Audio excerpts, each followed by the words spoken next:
Itu tadi pernyataan dari Capres Ganjar Pranowo menanggapi hasil hitung cepat, namun tetap digarisbawahi oleh Capres Ganjar Pranowo adalah masih menunggu hasil hitung resmi yang dikeluarkan oleh KPU. Dan menurut informasi, pasangan Ganjar Mahfud ini akan menuju ke posko pemenangan dan akan bergabung dengan sejumlah tim ses lainnya. Kalau kita lihat tadi ada Ganjar tidak sendiri ditemani oleh cawapresnya Mahfud MD, kemudian Sekjen PDIP Hasto Kristianto dan juga Ketua TPN Arsyad Rashid.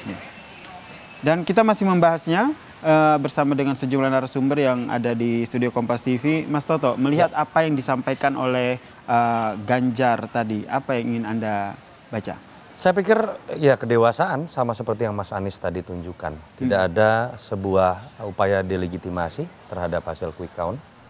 Dan tidak ada juga upaya penolakan apalagi kemudian seperti ingin memancing kemarahan dari pendukungnya untuk menolak hasil.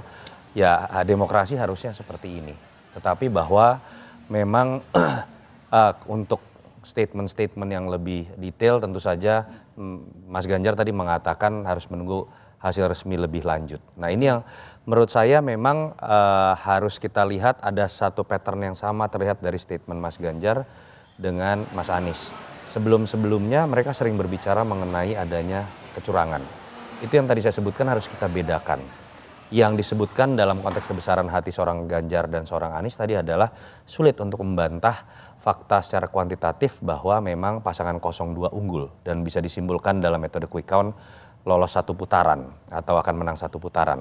Tetapi bahwa kemudian ada hal-hal yang menurut saya tetap harus dibahas dalam proses pemilu sebagai upaya kita menguji kualitas dari demokrasi, saya harapkan itu tetap akan menjadi sesuatu yang harus disuarakan oleh Mas Ganjar dan pendukungnya, oleh Mas Anies dan pendukungnya di luar dari keputusan pemilu melalui metode quick count yang harus dihormati memang mewakili suara dari publik. Tapi itu bukan berarti bentuk dari penolakan hasil quick count ya? Saya melihat tidak sama sekali ya.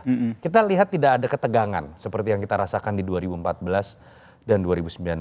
Tadi saya lihat Mbak Atiko masih bisa tersenyum, ada Mas Alam juga. Tidak ada sebuah upaya untuk teriak-teriak, apalagi tiba-tiba membuat hasil sendiri metode quick count seperti yang terjadi pada 2014-2019. Ya minimal kita bisa mengatakan pemilu ini jauh lebih adem dibanding 2014 dan 2019.